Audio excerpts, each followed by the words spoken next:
You ever have a moment where, looking back, you realize that was the beginning of everything falling apart? For me, it was a camera. I didn't even notice it at first. It was just there. Perched on the edge of the bookshelf. Balanced on the kitchen counter. Tucked between couch cushions. Jordan said it was for B-roll. You know, atmosphere. Ambience. Nothing serious. But I should have known better. When we met, Jordan was magnetic. He read this spoken word piece at a local open mic in Silver Lake, all about growing up without a father and learning how to be a man with no blueprint. He was raw, vulnerable, the kind of guy who looked you in the eye when he talked. Afterward, he bought me a beer and remembered my name the next week. I thought he saw me. He told me he wanted to build a YouTube channel for men who didn't fit the mold. Not alpha bros, not crybabies. Just real dudes telling real stories, he said. He wanted to change the narrative, and I believed him. God, I believed in him. I moved into his studio apartment in Echo Park after 6 months. Helped him set up his first mic, covered rent when his editing gigs dried up. Cooked, worked late freelance shifts, then came home to help him storyboard his next video. He was the dreamer. I was the engine. And in the beginning? It felt good. Like we were building something together. Like I was part of something meaningful. His early content was simple: vlogs, life updates, personal monologues about failure, mental health, masculinity. He wasn't famous, but he had a growing following. People left comments like, "You're saying what we're all thinking," and finally, a man being honest. But then, things started to shift. He began filming everything. Me making coffee. Me talking on the phone. Me sitting on the couch, exhausted after work. And slowly, I noticed the tone of his videos changing. It wasn't just struggling man navigating life anymore. It was man surviving an emotionally unavailable partner. Suddenly, there were clips, edited tightly, with dramatic piano music, of me sighing, rolling my eyes, walking away mid-conversation. He'd talk to the camera afterward, voice low, somber. "Some people don't believe in you," he'd say. "They only see what you're not doing." And the comments, they turned. "She seems cold. He deserves better. I couldn't live with someone like that." And I, naive, loyal, tired, kept brushing it off. I told myself it was just the internet being cruel. That he didn't mean it that way. That if I just explained it, he'd understand. I confronted him once, really confronted him. I said, "Jordan, people think I'm the villain in your videos." He didn't even blink. "You're reading too much into it," he said. "It's just content. Relax. Just content. 5 years of my life. My privacy. My trust. All just content." I begged him to stop using clips of me without asking. He called me controlling. Said I was trying to silence his story. I didn't know then how far it would go. I didn't know he was already editing a video titled "Why I Had to Leave the Woman I Loved." When it dropped, it hit 500,000 views in 2 days. There I was, yelling, crying, slamming a cupboard door. No context. Just chaos. He sat on our couch in that same damn gray hoodie, talking about emotional burnout, how some people drain you until there's nothing left. He looked straight into the lens and said, "I tried everything. But sometimes, love just isn't enough." I wanted to scream. But there was no point. He'd already written the story, and I was the villain. For weeks, I shut down. I stayed at my sister's, barely touched my phone. The messages were endless. "You're toxic. No wonder he left you. You should be ashamed." And for a while, I was. Until I opened my old hard drive, the one we used to back up his footage, and realized he'd never deleted the raw files. Every clip he used? I had the full versions. Like the fight he made me look unhinged in? Turns out, It started after I came home from a 12-hour shift to find him playing Xbox while the dog puked on the rug and dishes were stacked to the ceiling. Like the scene where I refused to listen? The full clip showed me calmly asking him not to film me while I was crying, and him laughing as he zoomed in. I stared at those files for hours.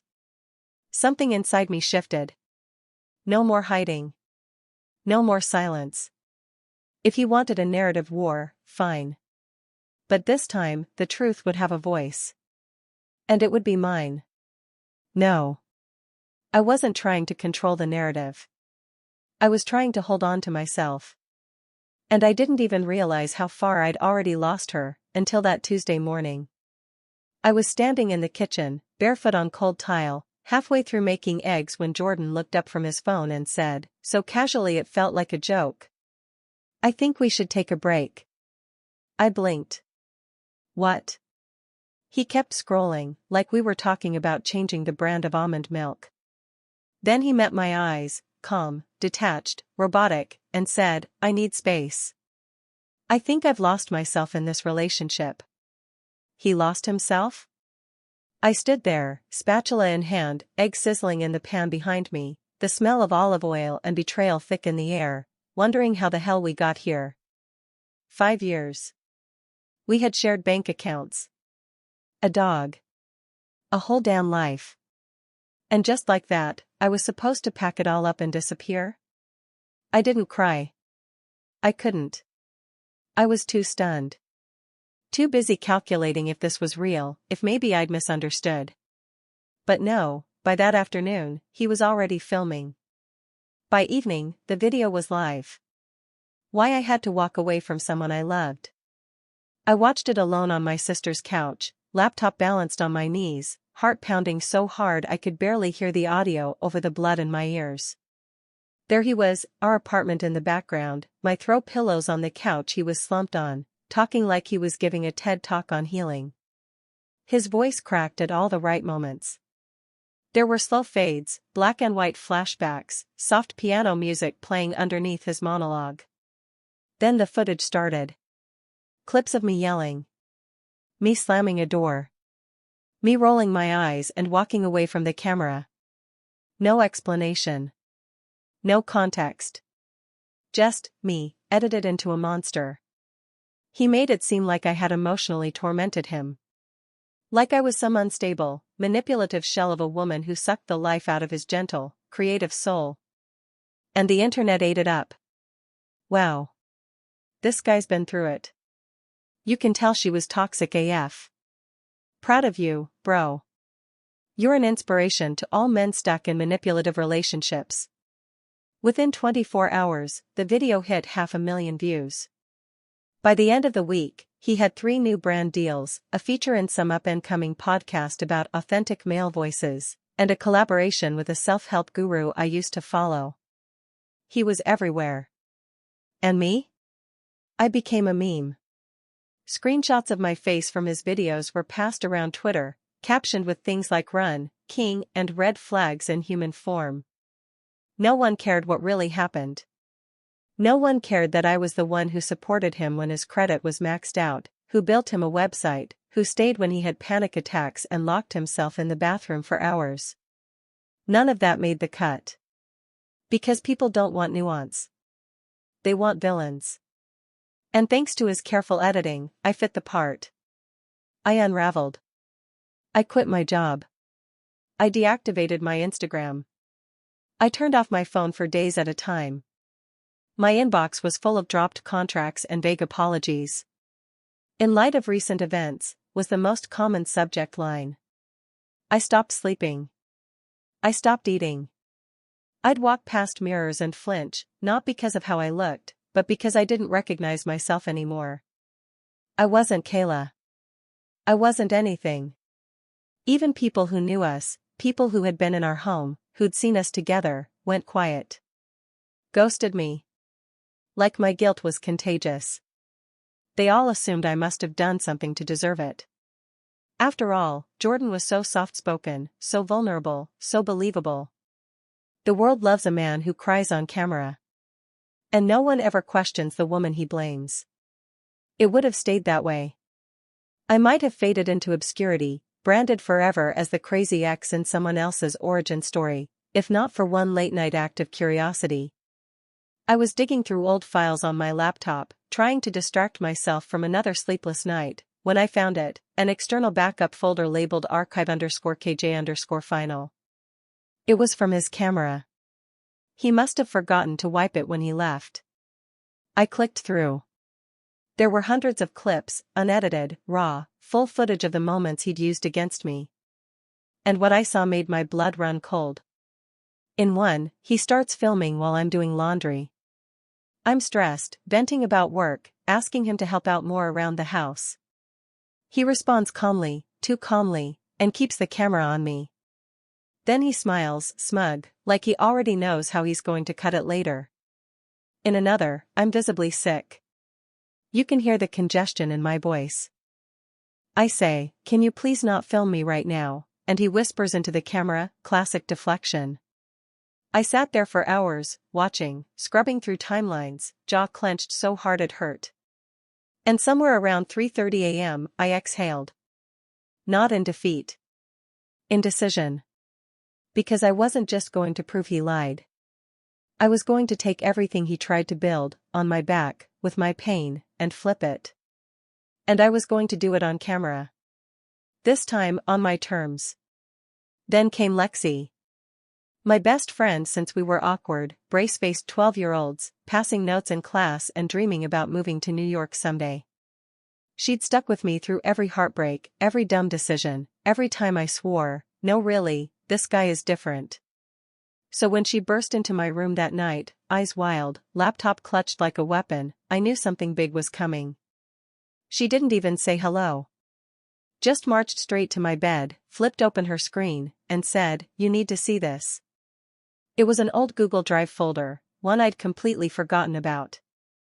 A shared backup Jordan and I had created back when he was constantly running out of storage space. We used it to sync footage from his cameras, our phones, anything we didn't want to lose during edits. Apparently, he'd forgotten to unlink it. There it was, gigabytes of raw footage. Hours and hours of our life together, completely untouched. Unedited. Unfiltered. And what I saw made my hands shake. There was a clip he used in his breakup video, me slamming a cabinet and yelling. I remembered that day. I'd come home from a double shift at the marketing firm, shoulders aching, stomach empty, to find Jordan on the couch playing Apex Legends with the sink overflowing and the dog whining by an empty bowl. But in his video? He cut out everything leading up to it. The exhaustion. The pleading. The quiet, "Can you please just help," that came before the yelling. Another clip showed him hiding the camera on a shelf before deliberately baiting me into an argument. In the background, you could hear him whisper to himself, "This'll be good." My heart sank. I felt sick. But then, something else rose up in me. Anger. Not the hot, explosive kind. No. This was cold. Focused. A slow-burning clarity that spread through my veins like wildfire. He thought he'd get away with it. He thought I'd stay silent. And that's when I knew, I wasn't going to crawl out of this quietly. I was going to stand up. Speak up. Burn the whole false narrative to the ground. The next morning, I made coffee. Did my hair. Sat at my desk. And opened a brand new YouTube account. I named it Kayla Uncut. No dramatics. No screaming match. Just me. My voice. My truth. I started small. One video. Titled, "Why I Stayed Quiet." Until now. I didn't name him. I didn't need to. I spoke clearly. Calmly. I told the story from my side, then I showed the receipts. Full-length clips. Unaltered footage. The same moments he used to paint me as unstable, now with the full truth intact. Me asking for help. Me supporting him. Me breaking down after being ignored, not before. It wasn't slick or polished. I didn't have lighting kits or background music. Just my voice, my words, and the raw footage on screen. At first, the views trickled in. A few hundred. Then 1,000. Then 10. The comments started slow. Hesitant. Curious. Wait, is this the same girl from? I feel awful. This actually makes way more sense. She's not toxic. She's human. And then, it blew up. I followed up with a second video, how editing can change everything. Side-by-side comparisons. His cut. My full version. In one, he showed me snapping. In mine, I included the hour leading up to it, him dismissing me, filming without permission, pushing every button I had while the camera rolled like some sick experiment. Then I dropped the one that flipped the whole damn narrative. A screen recording of Jordan in a private group chat, laughing. Calling his followers easy. Bragging about how tears guaranteed clicks. Saying, everyone loves a sad boy. All you gotta do is cry and whisper, and boom, sympathy. He even called our breakup a content goldmine. The internet erupted. The video went viral in under 12 hours. By day 2, it was trending on Twitter. By day 3, his sponsors were pulling out. One by one. Brand after brand issuing statements, we do not condone deceptive practices. Partnership terminated. He tried damage control. Posted an apology video, shaky hands, soft lighting, the usual shtick. But it didn't work this time. People weren't buying it. Meanwhile, Kayla uncut past 100K subscribers. Then 250. My inbox flooded with invitations, from podcasts, news outlets, even a media ethics panel at USC. But the best part? I wasn't just reclaiming my voice. I was helping others do the same. People messaged me their own stories, partners who filmed them without consent, bosses who twisted their words, friends who turned private pain into public spectacle. I wasn't alone anymore. I was part of something bigger. And Jordan? He disappeared from the spotlight. Deleted half his content. Went dark on socials. Last I heard, he was trying to rebrand as a digital wellness coach. No one cared. Because I didn't just survive his story. I rewrote mine. It hit hard. Sponsors dropped him overnight. One after another, like dominoes. The carefully curated sensitive man brand collapsed under the weight of his own lies. His TikTok?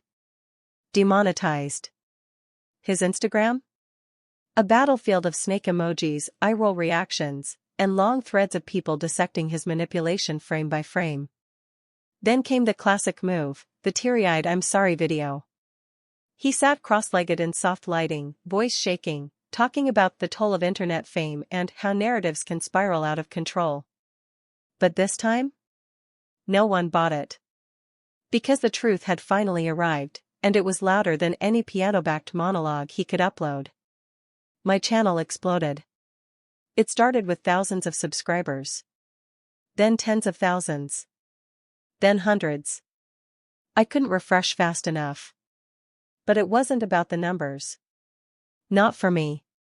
It was about freedom. For the first time in over a year, I was telling my story, my way. Not filtered through someone else's lens. Not spliced into sound bites or twisted for pity clicks. Just me. Honest. Whole. I started getting messages from people I'd never met. Thank you. You saved me from thinking I was crazy. I didn't even realize how manipulated I was until I saw your videos. I finally left him. Your story gave me the strength. That's when I knew this was bigger than just setting the record straight. So I built something out of it. I launched a nonprofit called Control R, short for Control Reset.